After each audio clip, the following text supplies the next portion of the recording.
રાજ્યમાં તબીબી ક્ષેત્રે આવશે મોટી પારદર્શિતા। ધ ગુજરાત ક્લિનિકલ એસ્ટાબ્લિશમેન્ટ બિલથી દર્દીઓને ફાયદો થશે। લેબોરેટરી, દવાખાના અને બ્લડ બેંક માટે રજીસ્ટ્રેશન હવે ફરજિયાત કરાશે। ખાનગી ક્લિનિકને પણ ફરજિયાતપણે રજીસ્ટ્રેશન કરાવવું પડશે। રજીસ્ટ્રેશનની અંતિમ તારીખ લંબાવીને 12 સપ્ટેમ્બર 2026 કરવામાં આવી છે। અત્યાર સુધીમાં રાજ્યમાં કુલ 41 લાખ રજીસ્ટ્રેશન નોંધાયા।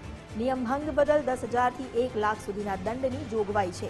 રજીસ્ટ્રેશન નહીં કરાવનાર સંસ્થાને 3 નોટિસ ફટકારવામાં આવશે।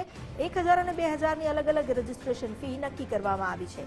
તમામ મેડિકલ સંસ્થાઓનો ડેટા સરકાર પાસે રહે તેવો એક પ્રયાસ કરવામાં આવી રહ્યો છે।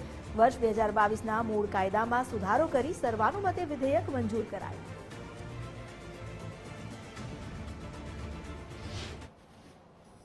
ગુજરાતની તમામ પ્રાઇવેટ હોસ્પિટલ, પ્રાઇવેટ દવાખાના, allopathic, homeopathic, laboratory, blood bank બધા જ રજીસ્ટ્રેશન કરાવી અને રાજ્ય સરકાર પાસે તમામની માહિતી રહે, જેથી કરીને કોરોના જેવી પરિસ્થિતિની અંદર ગુજરાત સરકારના હેલ્થ વિભાગ સાથે ટાઈપ કરી ગાઈડલાઈન પ્રમાણે આ બધી સંસ્થાઓ ચાલી શકે। જે 2022માં આ કાયદો અમલીકરણમાં આવ્યો હતો, પરંતુ રજીસ્ટ્રેશન 41,000 જ થયા છે। આ 1 લાખ ઉપર રજીસ્ટ્રેશન થાય એ હેતુસર તમામ પ્રકારે, જેથી કરીને રજીસ્ટ્રેશન થયેલી સંસ્થા 12 બોર્ડ પર પોતાનું રજીસ્ટ્રેશન નંબર ગુજરાત સાથે ટાઈપ છે એ ટાઈપનું એ રજીસ્ટ્રેશન નંબર લગાવી શકશે, જેથી કરીને લેભાગુ તત્વો, બની બેઠેલા ડોક્ટરો, ડિગ્રી વગરના ડોક્ટરો જે ક્લિનિકલ ચલાવી રહ્યા છે એ આપને ખ્યાલ આવી જશે કે આ રજીસ્ટ્રેશન સંસ્થા નથી। અમારી સાથે જોડાયા છે સંવાદદાતા ગૌતમ ભેડા, તેમની સાથે વાત કરીએ। ગૌતમ, આ જે ડેટા હવે સરકાર પાસે રહે તે માટેનો એક પ્રયાસ કરાયો છે, જે સુધારા વિધેયક છે તેને સર્વાનુમતે મંજૂર પણ કરવામાં આવ્યું, પણ આની અસર શું દેખાશે, શું પ્રતિક્રિયાઓ મળી રહી છે આને લઈને?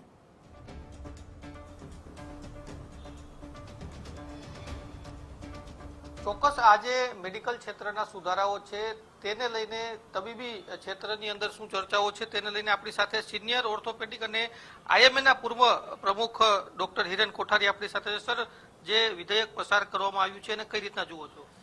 ક્લિનિકલ એસ્ટાબ્લિશમેન્ટ એક્ટને લગતું જે વિધેયક વિધાનસભાની અંદર પસાર થયું છે એને હું એલોપેથીની ભાષામાં કહી શકું કે જેમ દરેક દવાની ફાયદા જેવી અસર હોય એવી એની અમુક સાઇડ ઇફેક્ટ હોય, અને પર્ટિક્યુલરલી જ્યારે આ કાયદાને લાગુ કરવામાં આવે છે ત્યારે એના ઘણા ફાયદાઓ છે, પણ એની સાથે સાથે એની જે સાઇડ ઇફેક્ટ છે એ સાઇડ ઇફેક્ટને કઈ રીતે મિનિમાઇઝ અથવા તો ઓછી કરી શકાય એને ધ્યાનમાં રાખી અને આ કાયદાની જોગવાઈ કરવી જોઈએ એવું મારું મંતવ્ય છે।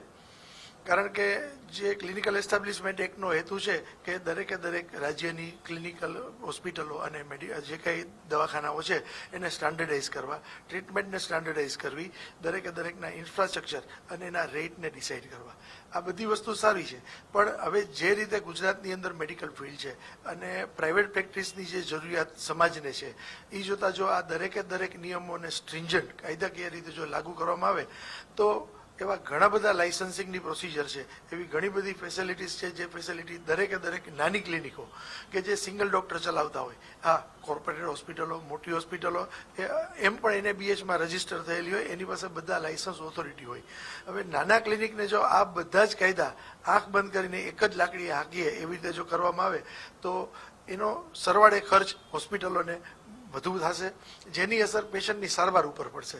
અને આ અત્યારે આપણા રાજ્યોની અંદર જે મેડિકલ પ્રેક્ટિસ પ્રાઇવેટની છે એ એક ફેમિલી ડોક્ટરની જેમ ડોક્ટર દર્દીની સારવાર કરતો હોય છે। હવે જો દરેકે દરેક કાયદા લાગુ થાય અને એના જો દરેકે દરેક વસ્તુને સ્ટાન્ડર્ડાઇઝ કરવામાં આવે તો એ દરેકે દરેક વસ્તુનો ખર્ચ અલ્ટિમેટલી તો પેશન્ટના ખિસ્સા ઉપર આવે એવું મને દેખાઈ રહ્યું છે। બીજી બાજુ સરકારનો એવો દાવો છે કે કોરોના જેવી પરિસ્થિતિની અંદર આ પ્રકારે સરકાર પાસે પૂરતી માહિતી હોય તો એને લીધે કોઈ ફ્યુચરની અંદર આ પ્રકારનો કોઈ પરિસ્થિતિ આવે તો એને સામે લડવા માટે આ ખૂબ જ મહત્વની બની રહે। એમ જોવા જઈએ તો જે ભૂતકાળની અંદર કોરોનાનો જ્યારે બનાવ બનેલો હતો દેશની અંદર, ત્યારે દરેકે દરેક પ્રાઇવેટ પ્રેક્ટિસરોએ જે કોર્પોરેશન અને ગવર્મેન્ટે નક્કી કરેલું હતું એ ગાઈડલાઈન પ્રમાણે દરેકે દરેક સારવાર કરેલી હતી અને દરેકે દરેક સારવાર ઉપલબ્ધ કરી હતી। પણ જ્યાં એક સરખી જે નિયમ કરવાની વાત છે, એનો ફાયદો એ થાય કે ક્રોસ પથી બંધ થઈ શકે.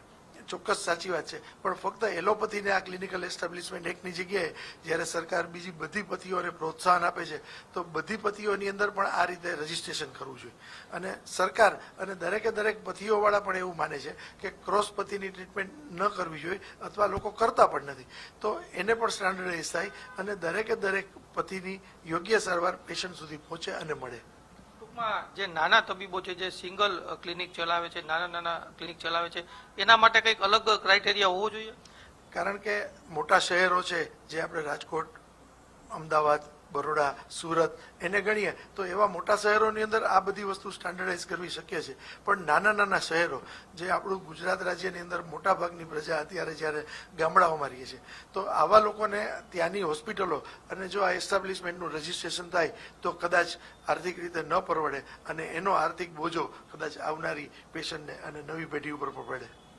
ચોક્કસ. તો આ જે નીતિ બનાવવામાં આવી છે રાજ્ય સરકાર દ્વારા, તેના લાભાલાભ જે રીતના સરે વાત કરી કે ઘણા બધા છે, સરકારે જે એમને એક પોતાનો પ્રતિભાવ છે કે જે નાના ક્લિનિકો છે અથવા તો ગ્રામ્ય લેવલના ક્લિનિકો છે એના માટે કોઈક અલગ પ્રકારની કાયદાકીય જોગવાઈ કરવાની જરૂર છે. જી આભાર આપનો જાણકારી આપવા માટે.